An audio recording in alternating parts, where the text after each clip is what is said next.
अस्सलाम वालेकुम क्लास। ये हमारा 7th लेक्चर है और इस लेक्चर में हम न्यू टॉपिक स्टार्ट करेंगे, that is national income, its different concepts and measurement. That is national income, its different concepts and its measurement. So पहले डेफिनेशन देखते हैं नेशनल इनकम की। Meaning of national income is the money value of all the final goods and services produced by a country during a period of 1 year. यानी एक साल के अंदर country जितनी भी चीज़ें, जितनी भी सर्विसेज, जितनी भी गुड्स प्रोड्यूस करता है, उन सब की मॉनेटरी वैल्यू जो होती है वो नेशनल इनकम होती है। National income consist of collection of different types of goods and services. National income is the money value of the net value of all products and services. National income is the money measure of an economy during a year, counted without duplication. यानी कि एक तो जितने भी मुल्क के अंदर चीज़ें प्रोड्यूस हो रही हैं उन सब की मॉनेटरी वैल्यू है, और एक साल के अंदर उसकी मॉनेटरी वैल्यू का कैलकुलेट करनी है, और काउंटेड विदाउट डुप्लीकेशन। डुप्लीकेशन नहीं होनी चाहिए, यानी अगर एक दफ़ा चीज़ काउंट कर लिया वो दूसरी दफ़ा काउंट नहीं होनी चाहिए। After having allowed of depreciation, यानी कि डेप्रिसिएशन टूट फूट के जो खर्चात होते हैं, रिपेयरिंग के जो चार्जेस होते हैं, having allowed for depreciation both in the public and private sectors। दोनों प्राइवेट और पब्लिक सेक्टर दोनों का जो चीज़, दोनों सेक्टर्स में जो चीज़ें प्रोड्यूस हो रही हैं उनको कंसीडर करेंगे। In consumption and capital goods sectors, finally throwing in the net gains from international transactions comprising of gains not merely from exports, imports, trade but also from capital lent or invested abroad। यानी कि अपने country से बाहर, बाहर के मुल्क में जो भी चीज़ें आप वहाँ से हासिल कर रहे हैं, जो भी गेंस आपको आ रहे हैं, कोई इंपोर्ट्स, कोई एक्सपोर्ट्स, कोई ट्रांजैक्शंस, कोई प्रॉफिट्स, कोई इन्वेस्टमेंट, कोई बिज़नेस, जो भी बाहर है उन सब से जो पैसा आ रहा है, जो चीज़ें प्रोड्यूस हो रही हैं, वो भी इसके अंदर शामिल होंगी। सो ये तो नेशनल इनकम थी। इसके कुछ कंपोनेंट्स हैं, कंसेप्ट्स हैं कुछ इसके। वो कौन कौन से हैं? ग्रॉस डोमेस्टिक प्रोडक्ट जिसको हम जीडीपी कहते हैं, नेट डोमेस्टिक प्रोडक्ट जिसको हम एनडीपी कहते हैं, ग्रॉस नेशनल प्रोडक्ट जिसको हम जीएनपी कहते हैं, नेट नेशनल प्रोडक्ट जिसको हम एनएनपी कहते हैं। उसके बाद personal income pi, disposable personal income DPI and real income. अब हम इनकी डिटेल देखते हैं कि हर एक अलग कंपोनेंट को हम देखते हैं कि ये क्या है, इसको कैसे डिफ़ाइन कर सकते हैं। सबसे पहले gross domestic product. Gross domestic product is the money value of all final goods and services produced in the domestic territory of a country during an accounting year. एक साल के अंदर अपनी कंट्री की हदूद में रहते हुए, अपनी कंट्री की बाउंड्री में, टेरिटरी में रहते हुए आप जो भी चीज़ें प्रोड्यूस करते हो, जो भी सर्विसेज प्रोड्यूस करते हो, उन सब की मॉनेटरी वैल्यू को अगर सम कर लिया जाए तो वो ग्रॉस डोमेस्टिक प्रोडक्ट होती है।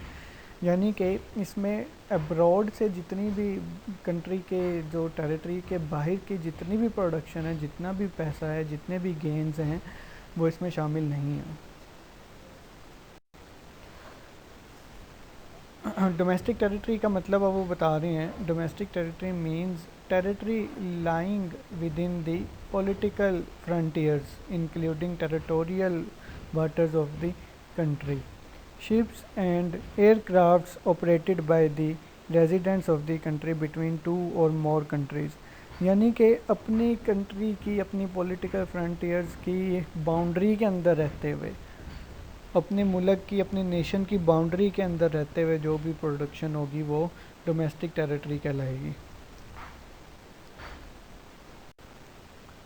उसके बाद नेट डोमेस्टिक प्रोडक्ट है। While calculating GDP, no provision is made for depreciation allowance, also called capital consumption allowance.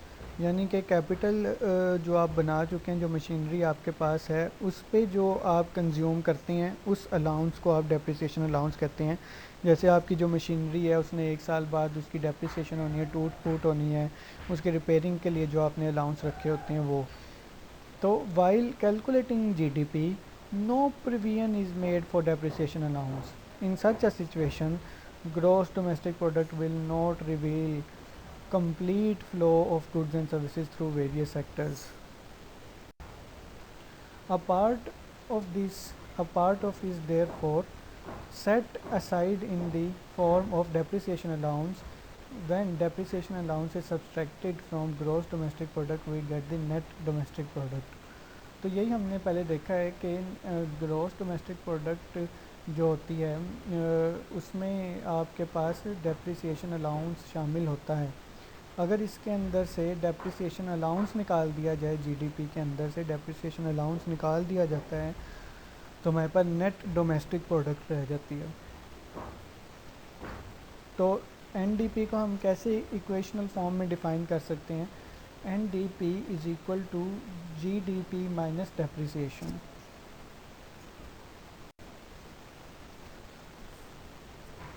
उसके बाद ग्रॉस नेशनल प्रोडक्ट है।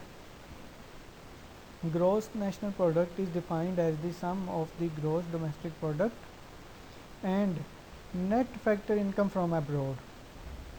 जो जीडीपी हमने पढ़ी थी उसमें हमने ये देखा था कि जितने भी हम चीज़ें प्रोड्यूस कर रहे हैं डोमेस्टिकली, टेरिटरी के अंदर रहते हुए, बाउंड्री के अंदर रहते हुए, वो तमाम जीडीपी के अंदर शामिल हैं। अब हम बात कर रहे हैं ग्रॉस यानी टोटल नेशनल प्रोडक्ट की, यानी कि नेशन वाइज जितनी भी चीज़ें प्रोड्यूस हो रही हैं, चाहे वो कंट्री के अंदर हो रही हैं, चाहे वो कंट्री के बाहर हो रही हैं। So gross national product is defined as the sum of the gross domestic product and net factor incomes from abroad. Thus, in order to estimate the gross national product of India, we have to add net factor income from abroad, income earned by non-resident in India, to form the gross domestic product of India. तो India का अगर example लें और India की GNP अगर हमने बनानी है, इसी तरह पाकिस्तान की भी किसी भी कंट्री की अगर जीएनपी बनानी है, तो जीडीपी के अंदर आपको क्या ऐड करना पड़ेगा? Net factor income from abroad, NFIA, net factor income from abroad, यानी कि अब्रॉड से जितनी नेट इनकम आपके पास आ रही है, नॉन रेजिडेंट जो हैं आपकी कंट्री के, वो जितनी भी इनकम अर्न कर रहे हैं बाहर से, वो तमाम इसके अंदर शामिल होगी। तो इक्वेशनल फॉर्म क्या होगी जीएनपी की? जीएनपी की इक्वेशनल फॉर्म होगी GNP is equal to GDP plus NFIA। उसके बाद नेट नेशनल प्रोडक्ट है। It can be derived by subtracting depreciation allowance from GNP. It can also be found out by adding the net factor income from abroad to the net domestic product. दो तरीक़ों से हम इसको define कर सकते हैं कि या जीएनपी से आप डेप्रिसिएशन निकाल दें, या आप एनडीपी में ऐड कर दें अपने NFIA, जो बाहर से आपकी इनकम आ रही है वो वाली। तो जो NNP है उसको हम इस तरीके से डिफ़ाइन कर सकते हैं इक्वेशनल फॉर्म में, NNP is equal to GNP minus depreciation, और NNP is equal to NDP, जो कि नेट डोमेस्टिक प्रोडक्ट है आपकी, और उसमें ऐड कर दें आप foreign income, net foreign income from abroad. उसके बाद personal income and disposable income. Personal income and disposable income are two concepts of national income very commonly used in the advanced countries. Personal income may be defined as the current income of a person or household from all services. Personal income is not a measure of production. यानी personal income की बात करें तो वो persons की, individuals की या house holds की वो वाली इनकम है जो वो अपनी तमाम सर्विसेज से अर्न करते हैं। और डिस्पोजेबल इनकम क्या है? All personal income is not at the disposal to be spent on consumption. यानी हमने इससे पहले जो देखा पर्सनल इनकम यानी जितनी भी आपके रिसोर्सेज हैं उन सब रिसोर्सेज को यूज़ करके एक पर्सन एक इंडिविजुअल जो भी पैसे अर्न करता है उसकी पर्सनल इनकम है, लेकिन वो सारी पर्सनल इनकम वो अपनी कंजम्पशन पे स्पेंड नहीं कर सकता, वो सारी पर्सनल इनकम कंज्यूम नहीं कर सकता। Individuals have to pay personal direct taxes to the government, government को टैक्स देना होता है, उसने टैक्स के अलावा वो उसने बिजली के बिल देने हैं, यूटिलिटी बिल्स पे करने हैं। They are free to spend only after the payment of taxes, यानी पर्सनल इनकम जो उसने कमाई जो उसने अर्न की उसमें से तमाम टैक्सेस पे करने के बाद उसके पास जो बचेगी वो स्पेंड कर सकता है अपनी कंजम्पशन पे, इसको डिस्पोजेबल इनकम कहते हैं। So disposable income DPI is equal to personal income minus personal direct taxes.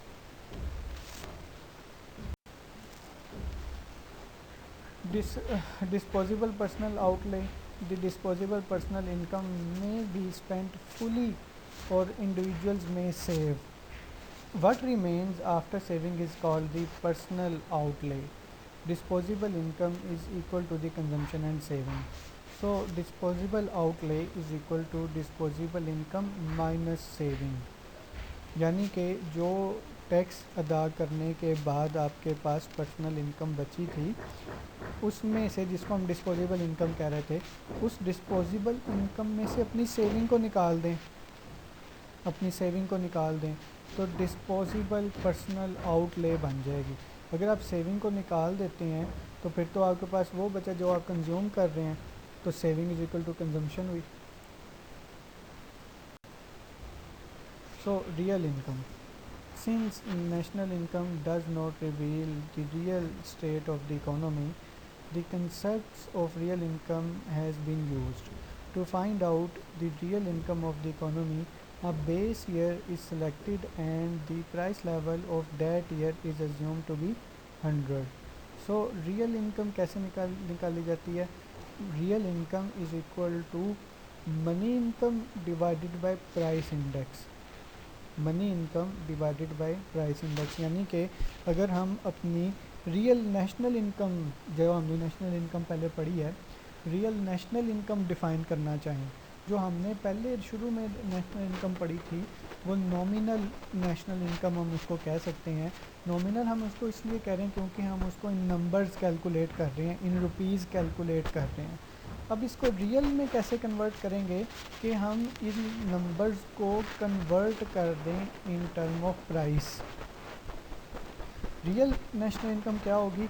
Is equal to money income, यानी टोटल नेशनल इनकम जो है आपके पास, डिवाइडेड बाय प्राइस लेवल, जो हमने लास्ट लेक्चर में कैलकुलेट किया था, इन्फ्लेशन लेवल कैसे कैलकुलेट करते हैं, CPI, उससे डिवाइड कर दें मल्टीप्लाई बाय 100। तो ये नॉमिनल इनकम जो है वो कन्वर्ट हो जाएगी रियल इनकम में इन टर्म ऑफ प्राइसेस। तो ये कुछ कंसेप्ट्स हैं आपके नेशनल इनकम के। नेक्स्ट क्लास में हम इसी नेशनल इनकम की मेजरमेंट देखेंगे कि किन किन तरीक़ों से हम इसको मेजर कर सकते हैं।